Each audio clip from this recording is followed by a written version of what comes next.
Chapter 9, Great Precipice Injury. After that, for a little while, Much Afraid had a song in her heart as she walked among the fields and orchards and the low hills of this country to which they had come. It hardly seemed to matter now that sorrow and suffering were still with her because of the hope leaping up in her heart that soon they would cease to be her companions altogether.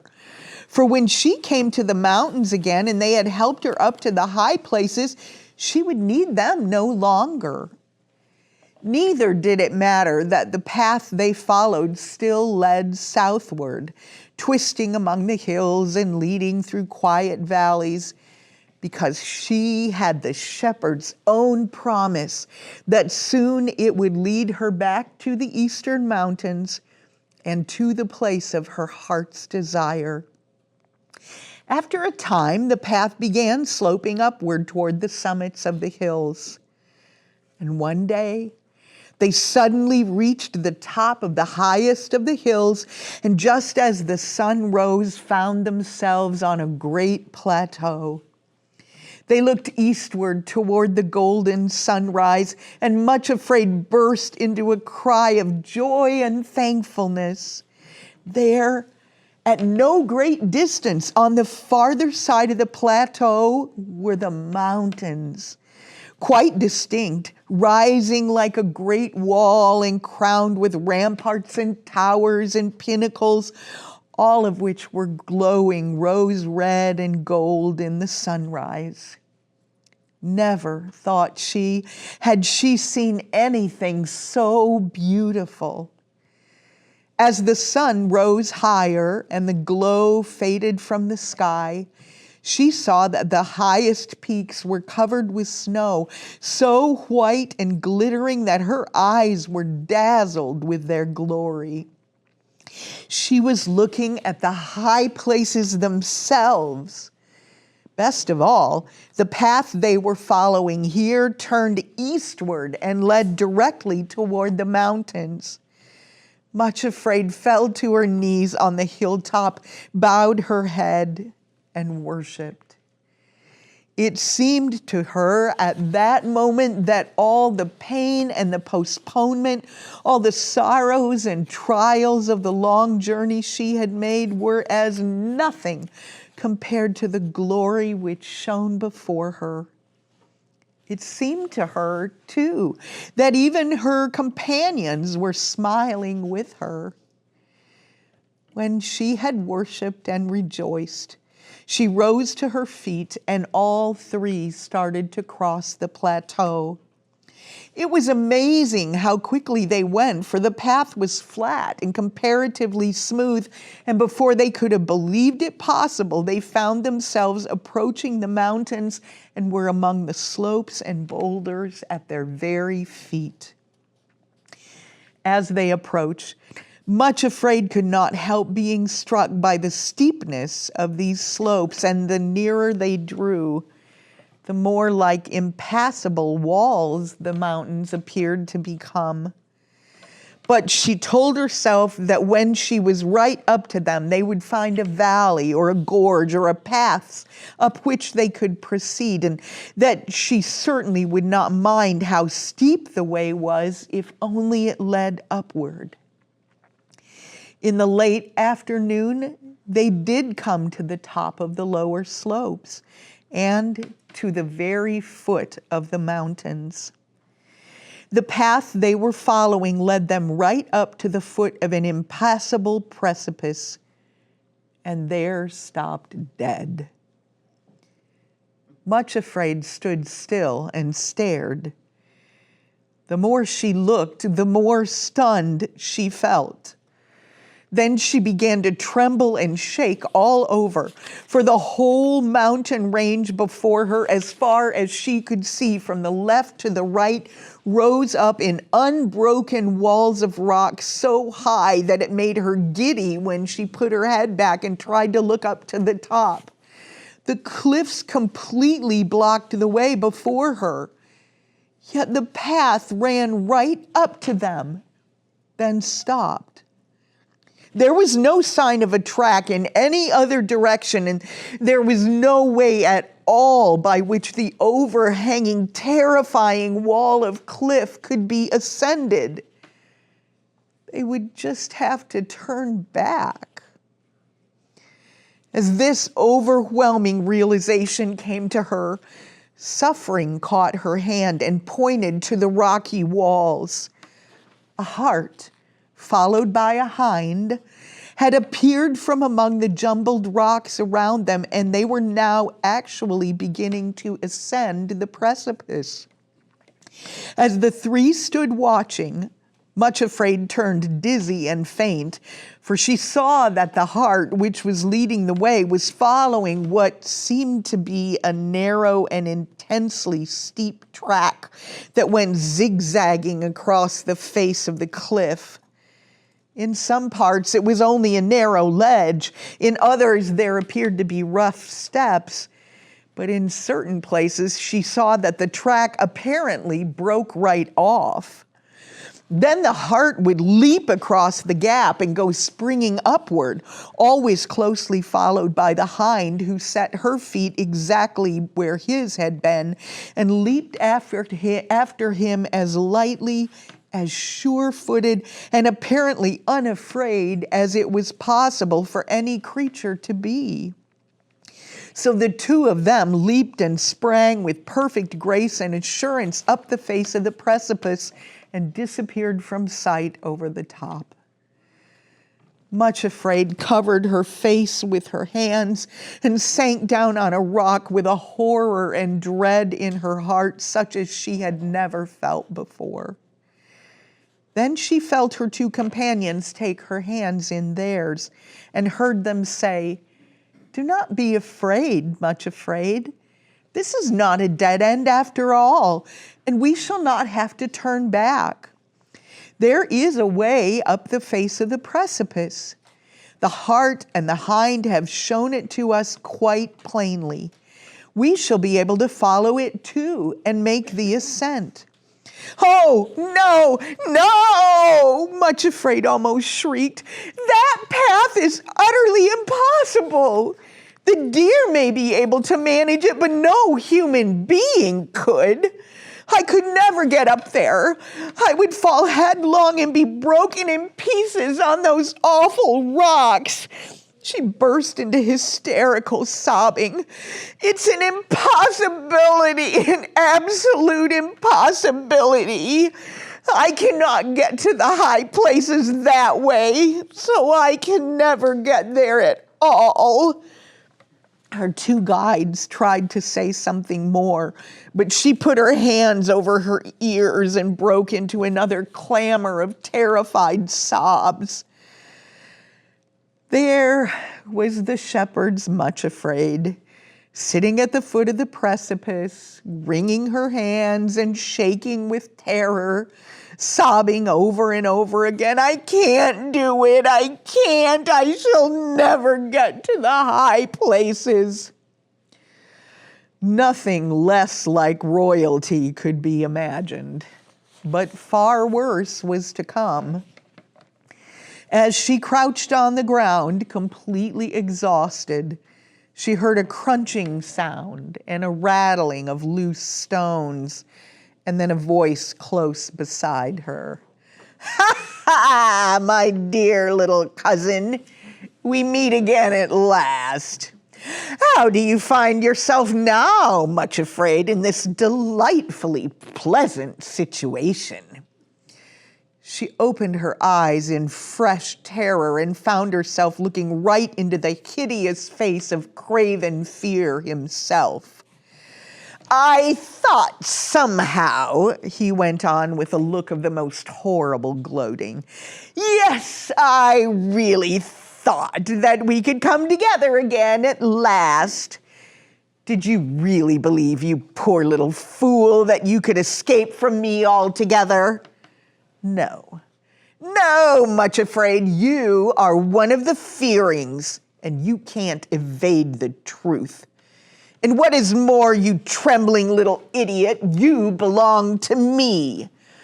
I've come to take you back safely and make sure that you don't wander off again. I can't go with you, gasped Much Afraid, too shocked by this awful apparition to have her wits about you. I absolutely refuse to go with you. Ah, well, you can take your choice, sneered Craven. Take a look at the precipice before you, my dear cousin. Won't you feel lovely up there? Just look where I'm pointing, Much Afraid. See there?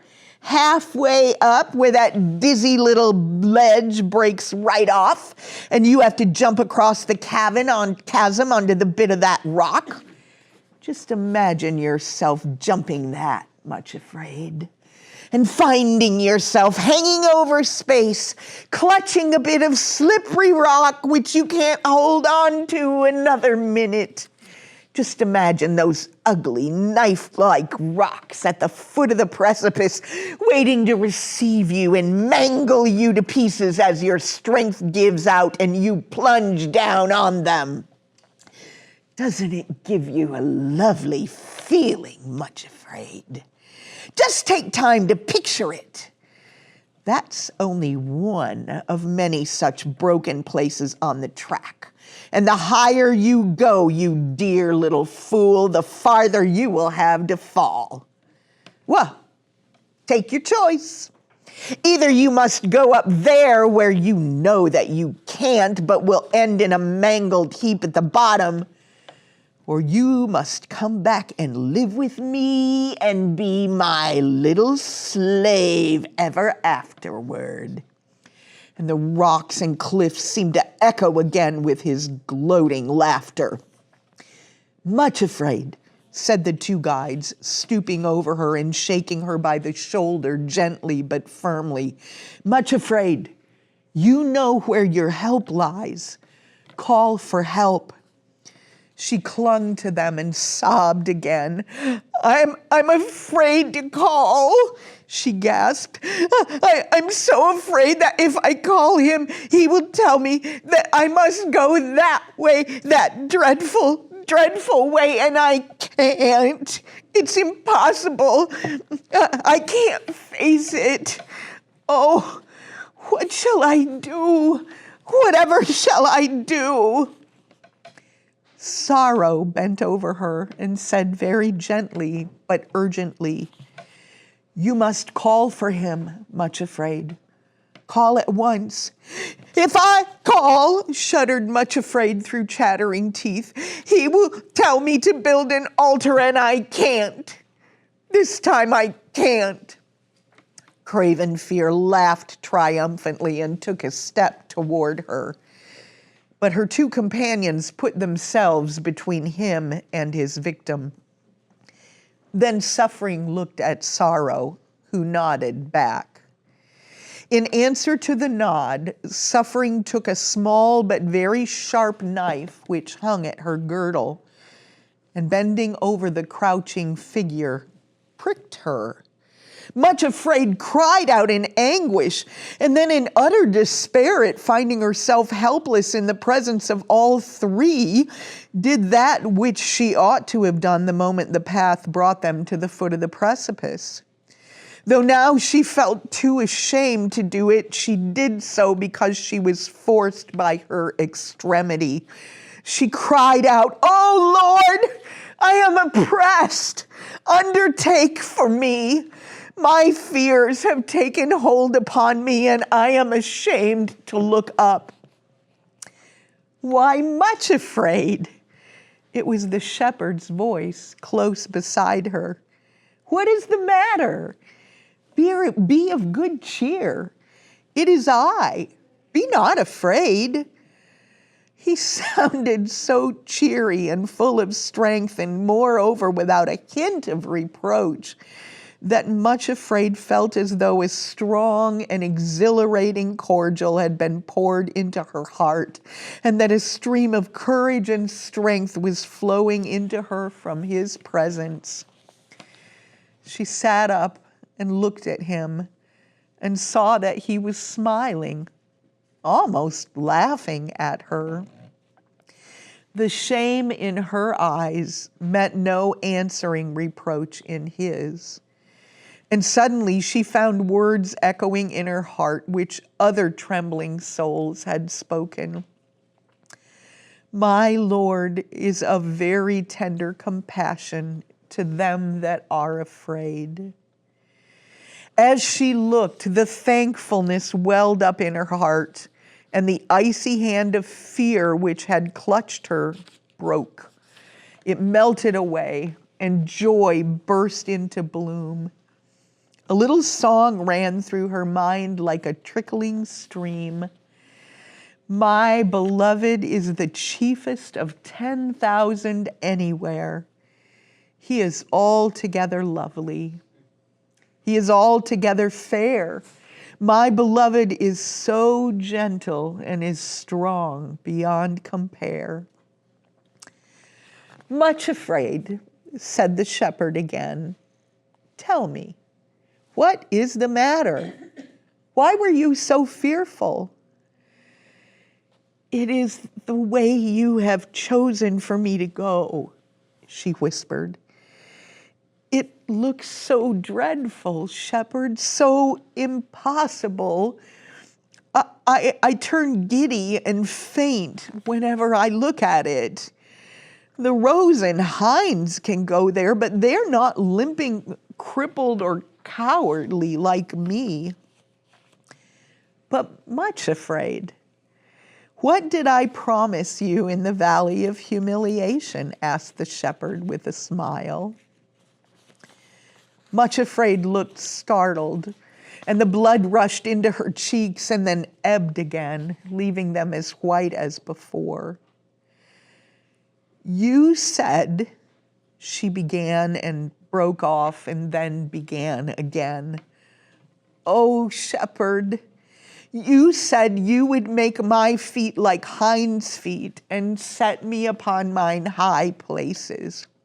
Well, he answered cheerily, the only way to develop hinds' feet is to go by the paths which the hinds use, like this one.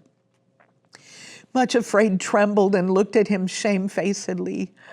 I don't think I want hinds' feet if it means I have to go on a path like that, she said slowly and painfully. The shepherd was a very surprising person. Instead of looking either disappointed or disapproving, he actually laughed again. Oh, yes, you do, he said cheerfully. I know you better than you know yourself, Much Afraid. You want it very much indeed, and I promise you these hinds' feet.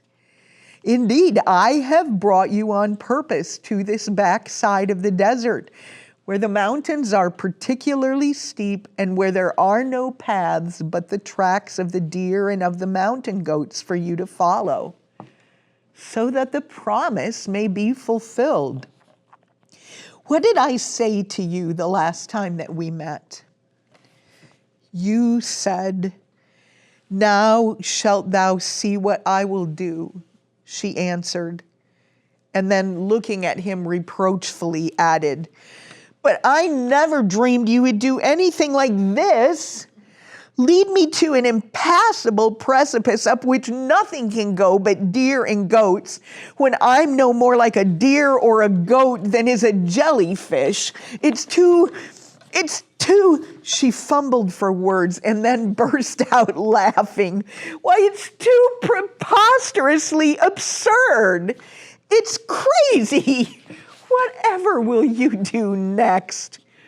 The shepherd laughed too. I love doing preposterous things, he replied. Why, I don't know anything more exhilarating and delightful than turning weakness into strength and fear into faith and that which has been marred into perfection. If there is one thing more than another which I should enjoy doing at this moment, it is turning a jellyfish into a mountain goat. That is my special work, he added with the light of a great joy in his face.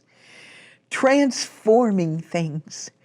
To make much afraid, for instance, to take much afraid and to transform her into, he broke off and then went on laughingly, well, we shall see later on what she finds herself transformed into. It was a really extraordinary scene.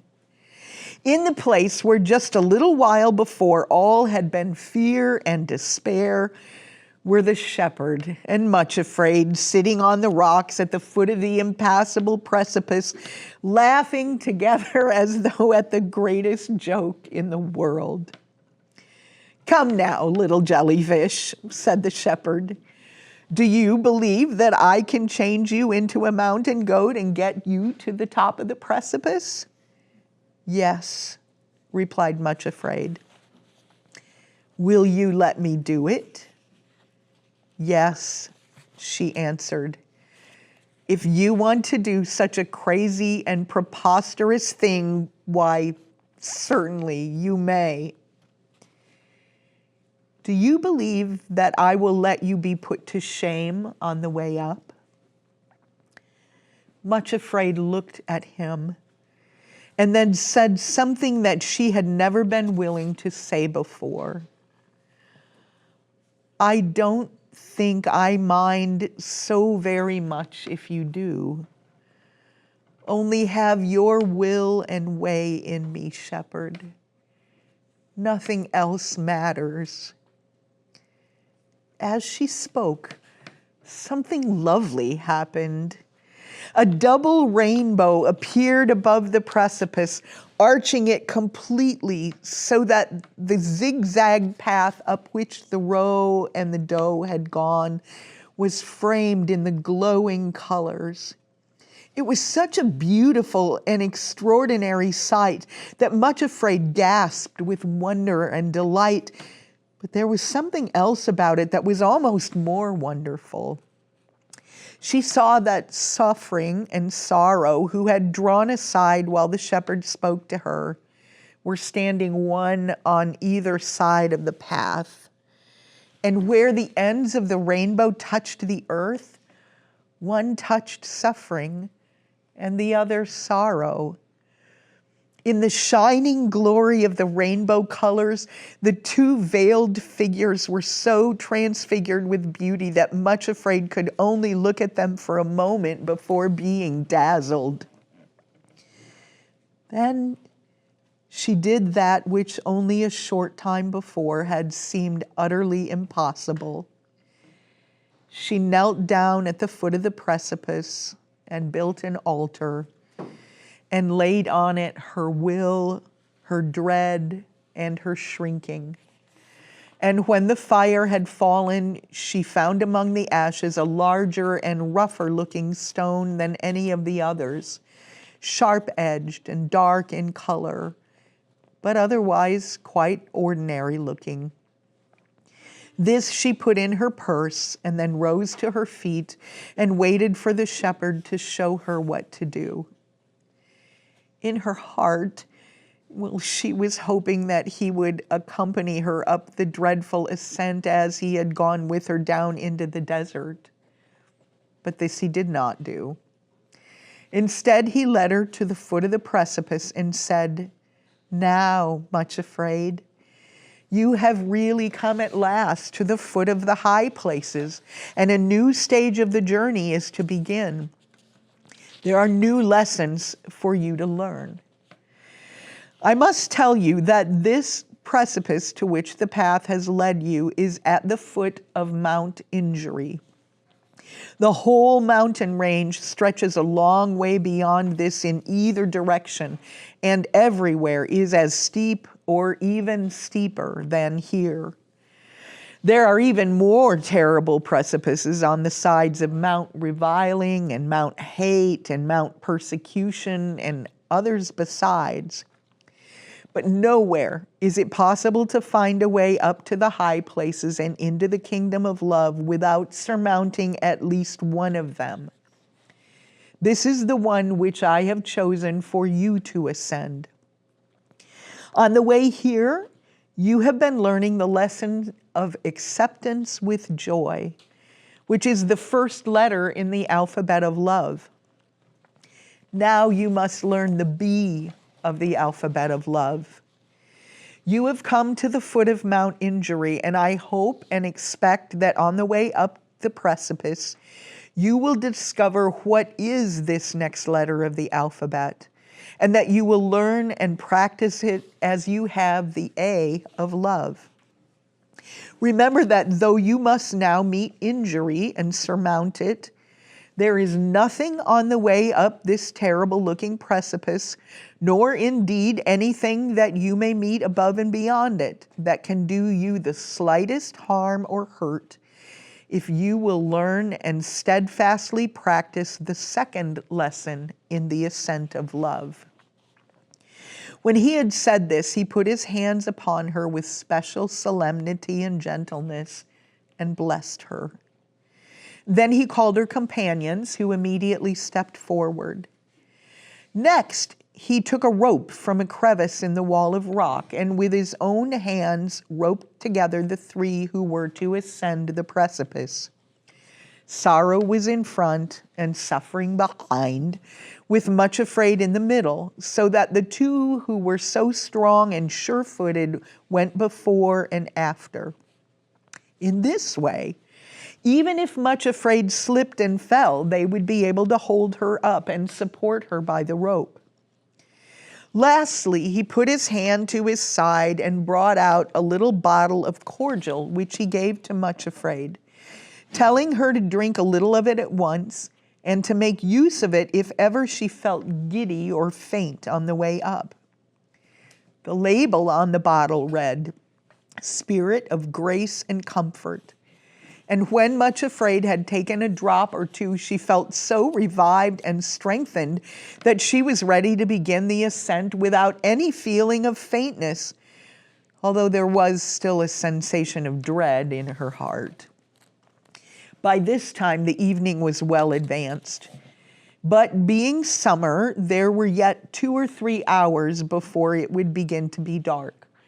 And the shepherd charged them to start at once. "For," said he, "although you cannot possibly reach the top before nightfall, there is a cave farther up the cliff which you cannot see from here. And there you can rest and spend the night in perfect safety. If you stay down here at the foot of the precipice, your enemies will most certainly steal upon you and seek to do you harm. However, they will not follow you up this track, and while you are going up, you will be beyond their reach. Though I doubt not," he said warningly, "that you will meet them again when you have reached the top." With that, he smiled encouragingly upon them, and immediately Sorrow put her foot upon the first step of the narrow little track which zigzagged up the face of the cliff. Much Afraid followed next, and then Suffering, and in a moment or two, they were beginning the ascent. Chapter 10, Ascent of the Precipice Injury. Once on the track, Much Afraid discovered to her surprise and deep thankfulness that it was not nearly so appalling in actual fact as it had seemed in anticipation. Steep, difficult and slippery it certainly was, and also painfully narrow. But the feeling of being securely roped to her strong companions was very reassuring. Also, the cordial of the Spirit of Grace and Comfort which she had just drunk kept her from feeling giddy and faint when she looked over the edge. That was the thing she had most dreaded. Moreover, for the first half hour of their ascent, the rainbow still shone above them, and though the shepherd had disappeared from view, Much Afraid had a lovely sense that he was still close beside them. She did not look down unless obliged to do so, but once, quite soon after they had started, she had to wait in a little niche in the rock at one of the difficult places, while Sorrow felt her way forward and Suffering waited in the rear. Just then, she looked down and felt very thankful indeed that the shepherd had charged them to start the ascent that evening and not spend the night down below. Sitting on the rocks below were all 5 of her enemies, gazing up at them and grimacing with fury and spite. Indeed, as she looked, she was startled to see Self-Pity, who always looked less ugly and dangerous than his companions, stoop down and pick up a sharp stone which he flung at her with all his might. Fortunately, they were already practically out of reach of stone throwing, but the jagged piece did hit the cliff just below her, and Much Afraid was greatly relieved when she felt Sorrow pull gently on the rope to tell her that she could now move forward. She remembered the shepherd's warning that she was likely to meet these enemies again when the precipice was surmounted, though how they could get up onto the Mount Injury she didn't know, only that there must be some other way which they could use. So the 3 of them climbed higher and higher, while the shadows thrown by the cliffs lengthened over the plain below, and the sun went down in a blaze of glory beyond the desert and the great sea. From the height which they had now reached, they could plainly see the western sea, along the shores of which they had traveled for so long. The track they followed wound up and ever upward, back and forth across the face of the cliff. And though it was crumbling and even broken in some places, Much Afraid was tremendously relieved to find that nowhere at all was it too difficult, not even at the spot halfway up the cliff which Craven Fear had so particularly pointed out to her. On arriving there, just as darkness fell, she found that though the path had indeed broken right away, a plank had been laid across the gap, and rope placed through iron rings in the rock face to form a handrail to which she could cling as she walked across the narrow bridge.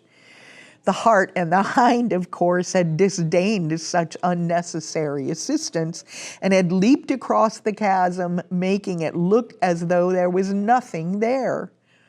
However, even with the handrail to steady her, Much Afraid was very careful to close her imagination altogether to the picture which Craven Fear had painted. From bitter experience, she knew that pictures thrown on the screen of her imagination could seem much more unnerving and terrible than the actual facts. When the plank was crossed safely, they discovered themselves to be in an exceedingly narrow gorge, quite invisible from below. Directly facing them was the very resting place which the shepherd had spoken of, a little cave where they were to pass the night. With a sense of great relief and thankfulness, she went inside and looked around. Its situation was such that though she could not look down into the dizzy depths beneath, it was possible to look right out over the plateau and the desert to the far-off sea. The moon had just risen and was shedding a pure silver light over everything, and the first stars appeared like faint flickers in the darkening sky. In the cave itself, flat rocks had been placed to form rude seats and a table, and on the ground at one side were piled sheepskins on which they could rest. Not far from the cave entrance, a tiny waterfall trickled down the cliff, and they went to it in turn and refreshed themselves. Then Sorrow and Suffering produced 2 packages of bread and dried fruits and nuts, which the shepherd had given them at the foot of the ascent. With these they gladly satisfied their hunger, and then, overcome by weariness, they laid themselves down in the cave and fell into dreamless slumber. Much Afraid woke with the first light of dawn, and getting up, walked to the entrance of the cave. In the cold light of early morning, she could not help telling herself that a scene of utter desolation lay before her. As far as the eye could see was nothing but empty plain and sea, with lowering cliffs above her and jagged rock below. The pleasant wooded country which they had left was out of sight, and in all the vast area upon which she looked, she saw not a single tree and scarcely a bush. How desolate, thought Much Afraid. And those rocks beneath look very cruel indeed, as if they are waiting to injure and destroy anything which falls upon them. It seems as though nothing can grow anywhere in all this barren waste. Just then she looked up at the cliffs above her head and started with surprise and delight. In a tiny crevice of the rock, where a few drops from the trickling waterfall could occasionally sprinkle it, was a single plant. It had just 2 or 3 leaves, and one fragile stem, almost hair-like in its slenderness, grew out at right angles to the wall. On the stem was one flower, blood red in color, glowing like a lamp or a flame of fire in the early rays of the sun.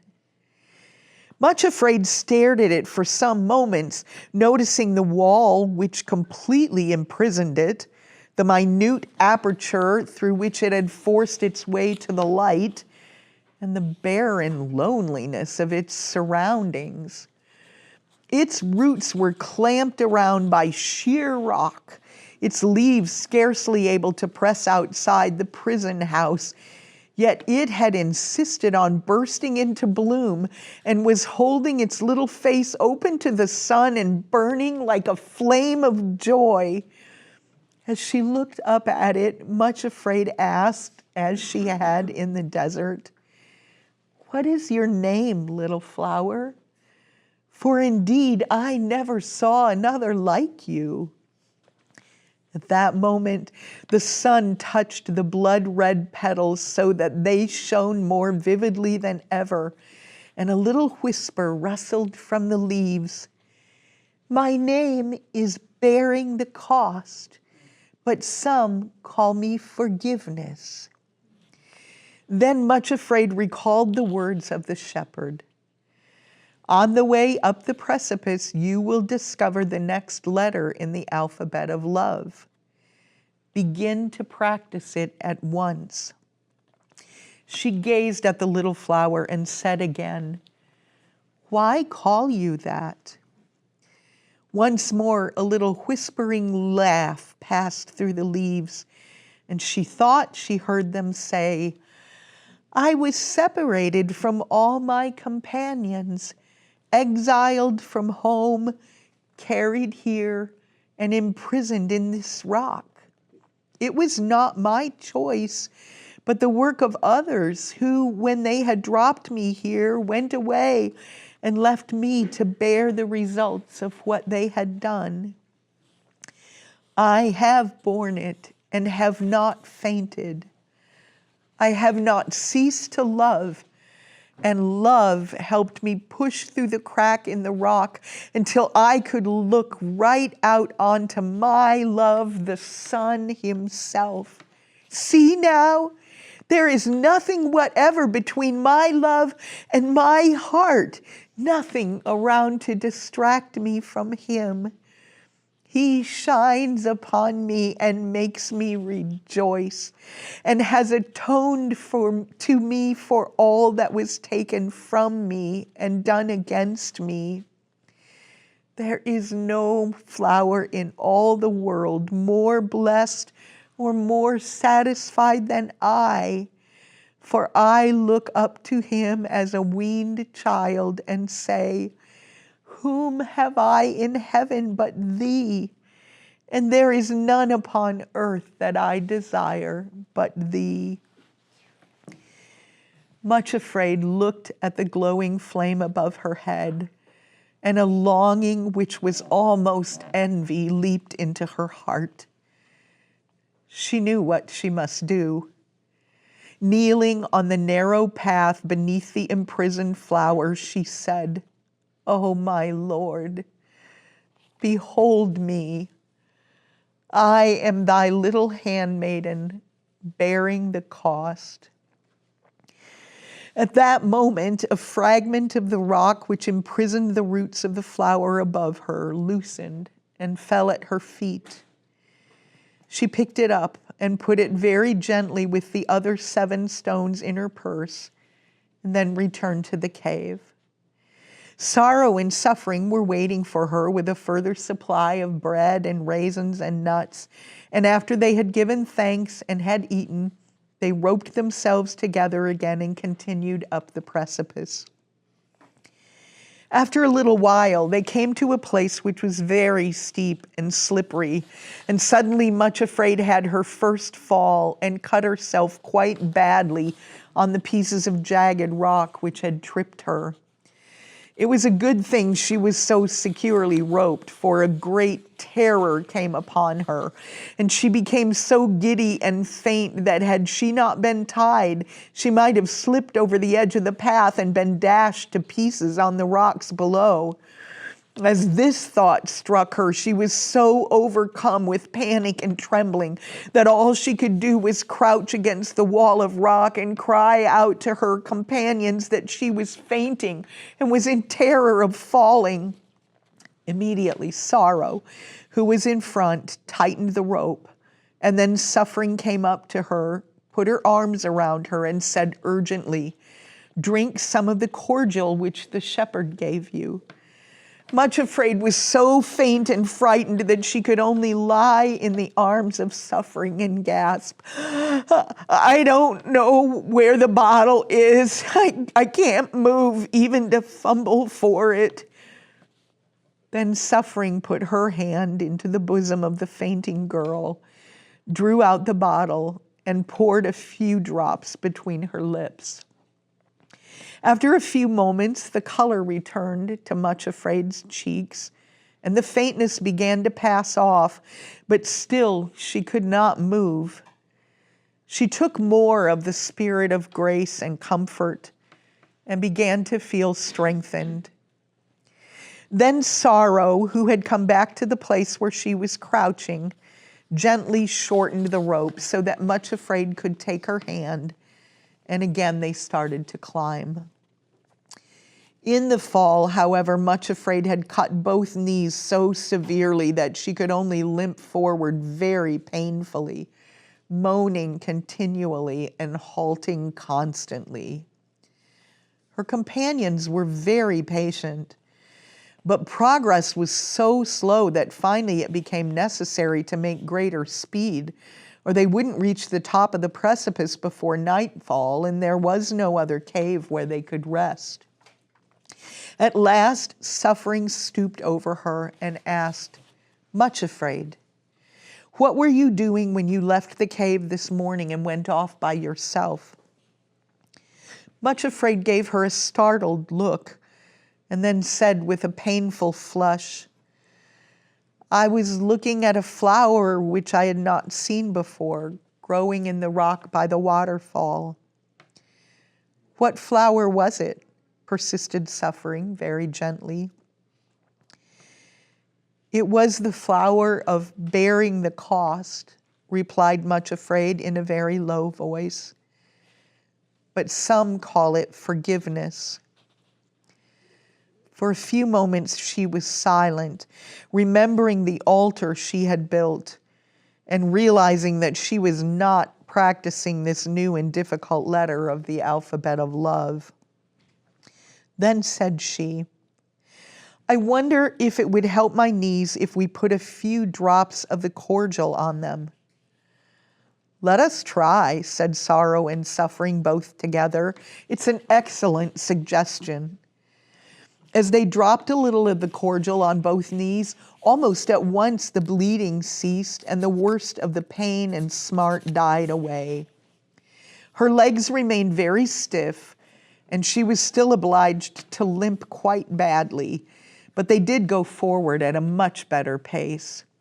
By late afternoon, they were right at the top of the awful ascent and found themselves in a forest of young pine trees with moss and blueberries growing on the banks beside the path, and the precipice, which had looked so impassable, actually behind them. They sat down on one of the mossy banks in the wood to rest, and then heard a voice singing quite close at hand. Thou art all fair, my dearest love. There is no spot in thee. Come with me to the heights above, yet fairer visions see. Up to the mount of myrrh, and thence across the hills of frankincense, to where the dawn's clear innocence bids all the shadows flee. Come with me, O my fairest dear, with me to Lebanon. Look from the peaks of grim Shanir, Amana, and Hermon. The lions have their dens up there. The leopards prowl the glens up there. But from the top, the view is clear of land yet to be won. Canticle 4, verses 7 and 8. There, coming toward them through the clearing in the trees, was the shepherd himself.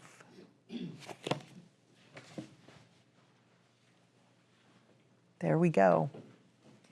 She has passed the hardest of the tests, yes? One that, she's been fearful all along. We've known that. She was afraid to go into the desert, but mostly because she was afraid that he was taking from her the thing that she most desired. And she was afraid by the great sea, in particular when she was accosted by her enemies, and she was afraid about little things. But this impassable precipice, she had good cause to be afraid there. But one statement in there that strikes me so strongly is, remember, she had learned, she did not give in to the imaginings that craven fear had set before her, because she had learned that the things that she imagined were worse than the reality. Anybody experience that? Yeah. Yeah, that is what worry does, right? Worry amps up. Worry can make us head for catastrophe every time, right? Worry is, oh, my daughter didn't call today. Then worry quickly amps up to, what if she had a wreck and she's in the hospital and she can't speak and they don't know who she is? And what if she dies before I can even get there to her? That's what the imagination does. And it takes us very often where it need not go. We know that that worry robs us not only of joy, and it certainly does that, but it robs us of a great deal of time. Worry can rob us of the day. It takes away from us that which God has set before us, and keeps us on the hamster wheel, just rotating, spinning, going nowhere at all. So what is the antidote to worry? What did Much Afraid do there? What's that? She calls out. In this case, she didn't call out, but she used the tool that he had given her. He gave her that little bottle, that cordial of grace and comfort. And so she chose in that situation to take upon and within herself grace and comfort. And those were the things that overcame the worry. I know that sometimes I can think of times when I have comforted myself with Scripture, when I've been in a situation that just looked sticky and I wasn't sure what to do or where. I wasn't sure I could move and, keep myself going where I needed to go. If I stood for a few moments and comforted myself with scripture and repeated things like the 23rd Psalm, repeated stretches of Psalm 103, repeated promises that Christ has made, reminded myself, I am convinced that nothing can separate me from the love of God. That's taking grace and comfort into yourself. Hymns do that for me. They remind me of truths that I know. They're the things that I have hidden in my heart that undo the voices, that overcome the voices that are saying, oh, this is bad, this is really bad, this is never going to work like it should. No. I encourage you to create for yourselves an arsenal that you can use against the enemy, because we know who the liar is. We know who the troubler of our souls is. We know the one who loves to work against us. And he is the author of confusion, and worry is a kind of confusion. And to come against him, we have at our disposal the same tools that Christ used. Christ did not waste time on worry, but he came directly into the presence of his enemy, who sought to deceive him and to turn him aside from his purpose. And he threw back at him every time the word of God. What you say is not true. Here's what is true. Here's what God says. Here's what God says about me. Here's what God says about my circumstance. Here's what God says about himself. Here are the things that I know about God. Here are the things I've experienced of him. Here are the things that I've heard from others. Isn't worry a sin? It is a sin. It is a sin in that it takes our focus from the one who loves us. Yeah. It is a sin to which we all fall. We just do. We just do. It is because we are creatures born into sin, we are prone to worry. Some of us more than others. There are degrees of it. But the antidote is to take in the grace and comfort, the cordial that Christ has already given to us, to refuse the voice of catastrophe, to refuse the voice of craven fear, who says, you know it's going to happen up there. Mm-hmm. You can see it as well as I can. You can see exactly how it's going to be, and there's where you're going to end up, bleeding out on those rocks at the bottom. All right, my dearies, thank you for staying late.